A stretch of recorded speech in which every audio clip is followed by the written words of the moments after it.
Fala pessoal, aqui novamente Fernando no canal Easy USA. Estou aqui com o Patrick Spike e nessa parte da entrevista nós vamos falar um pouquinho sobre comida, sobre carros, sobre as diferenças com o Brasil, as diferenças culturais. Ele é um homem que viaja bastante, então vamos lá.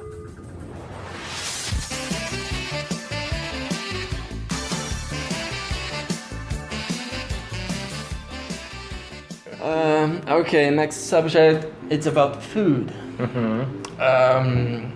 Let's see, some examples.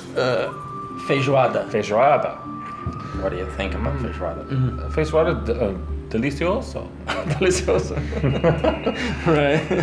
The What version else? that was made for me by friends of Fernando was a little tamed down. There was no pig's tails. There was was ears, pig's ears. But it was delicious. It was delicious. It was not so creepy. I'm pretty. What's the word? Adventurous. Easy I'll word. try most Easy things. going with food. Yeah. And it's fun. It's fun when you travel to try foods from the area you're going that people love. And when you're traveling, with a local, you go the places that they love, and that's where you get the best food. Let me see, what else did you taste here? Pão de queijo, of course. Pão de queijo, delicious. Pastel. Pastel. Empanada, you call it. Empanada, But yeah. you don't have pastel the same as we have here. No, I mean, we Kind of have... deep fried. Yeah, style. we have... I think every culture has foods that are sort of similar. Like the Mexicans have the burrito. We have things like it, and we've kind of borrowed from theirs. Right. Other cultures have things that are sort of the wrapped, but they call it something else. You don't have a brigadeiro. Brigadeiro. Remember that Oh, the small- chocolate? the- But we have truffles. We have chocolate truffles that are sort Yeah, of but similar. it's completely different. Not so different. Nothing is like brigadeiros. But the one thing we don't have that is delicious is like you've talked about The is savories. the savory items Right. at the bakery where it's like chicken baked inside of a pastry or they're delicious, and we Coxinha. don't. Coxinha, yeah. Yeah. Our bakeries are almost entirely either just bread or sweets. Or Cakes or and sweet rolls, things like torts. that, candies. We don't have a lot, but the savory items like that, you don't have a lot. You have nothing. Yeah, not in a typical bakery. In the supermarkets, there's nothing savory. Yeah, for things like that, we would go to a specialty restaurant, or in Portland, we have food carts, which are very popular. Sort of Even there, the little mini restaurants, cannot- but not the same. But same they'll have thing. other things.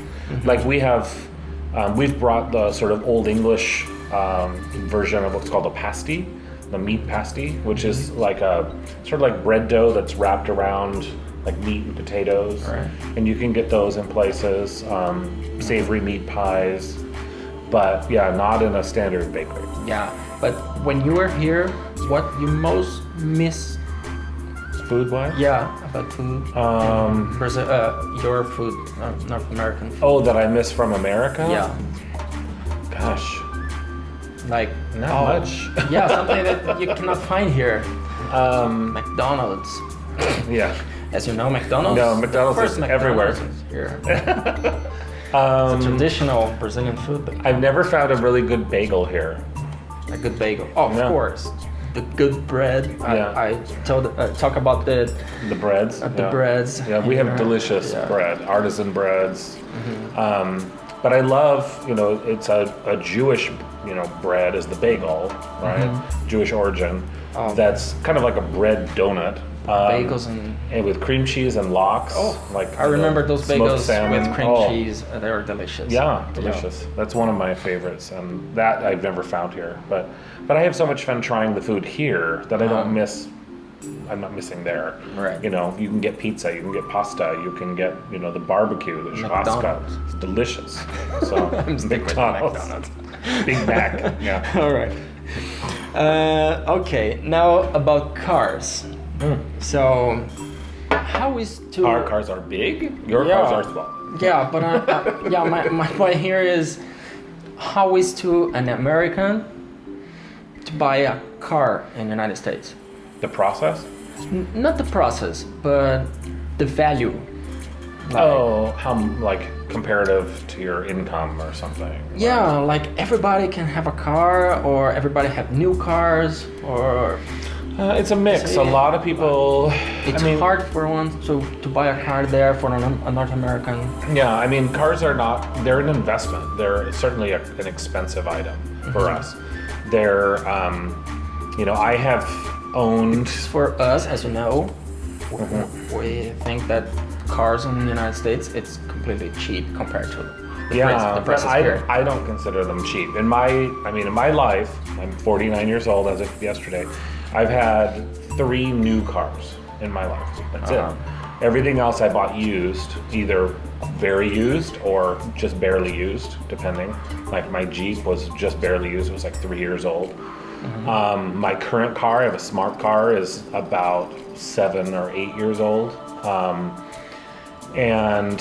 So a lot of people will buy a used car because it's more affordable. You also don't have the depreciation. I'm sure you understand when you drive a new car off the lot, the value drops. So oftentimes you can save up and buy a used car, where if you're buying a new car, people are financing it through a bank or a credit union, something like that. So it's a pricey item, but compared to here, what I've learned, from you about the price of a car compared to ours, like the same car up there, twice. It's ridiculous. And then especially taking into account the cost of living here and standard incomes, I don't know how people afford it. I really don't. Yeah, me neither. People have got to be so in debt to buy a new car so often. It's kind of crazy. And yet, oddly enough, I notice when we drive around, I don't see a lot of really old cars on the road. All new cars. Where do they go? It's like... Yeah, me and my friends, we have the same question sometimes. Yeah. Traffic here, of course, is more... Driving is more aggressive here than in the U.S. Typically, maybe they're getting crashed and totaled and they're into the junkyard, But yeah, it does seem a bit like a disconnect that the price is so high for a car, and yet you see mostly fairly new cars on the road, and everybody's driving, Right. Although you have a lot of motorcycles and stuff like that, more than we have. That's another problem. Yeah. All right. Okay, the next subject is about what Americans think about Brazil, but that's not the question. The question is, what is the first thing that crossed in your mind or in a North American mind when someone talk about Brazil? When we say Brazil. Yeah, when we say Brazil. I would say that there's 3 things that come to mind. One is the rainforest, the Amazon. Another is football, what we call soccer. And the third, I know. And the third one is the Brazilian wax. Oh, I was... Oh, what were you thinking? Samba. Samba? You never heard about samba? Oh, I know samba. I just didn't know it came from Brazil, actually. Oh, yeah, it came, I think. Right. No, but okay. Well, I know you were a well-traveled man. You traveled for 19 countries as of last week so far, and yeah, Argentina was the last one. So, as you are a traveled man, you've been in all of those countries. How do you classify Brazil to all of those countries? Like, if you put Brazil in all the countries inside of a mixer, what do you say about that? Overall, I think Brazil is economically is lower than a lot of other countries, and that's sort of reflected in the people's income and a lot of the housing and that sort of thing that you see. But every country is different, and they really kind of run the gamut. But the people are people, and I find that everywhere I go, language varies, background, history, but at the heart, people are all kind of the same, And I found the Brazilian people to be friendly and welcoming and helpful. But You noticed that difference between people and the places they were not well maintained. Yeah. We have a serious problem with maintenance. Yeah, the infrastructure is certainly, is different than the U.S. We worked very hard to maintain the roads and the buildings and, all that sort of thing. Businesses work very hard to maintain the appearance of their establishment. And here I've found that it feels like there's not as much effort going into that maintenance to keep things, clean, well constructed. Walking down the sidewalks of Florianopolis, it's broken concrete and uneven surfaces, and some of that was in Argentina as well. You have to be careful when you're walking that you don't trip, you don't fall, you don't, drop into a hole somewhere. And yet the people are very well maintained. You see the people put a lot of effort into their appearance, and they're clean, they've done their hair, So there's this interesting difference between sort of the maintenance of the city, of the infrastructure, and the people themselves, which I found very interesting, and kind of surprising, I guess, or questionable. I was like, how can the people work so hard to do that and not maintain the surroundings of where they live, right? The roads are very bad, which affects, as you've talked about your car, you have to maintain the car so much.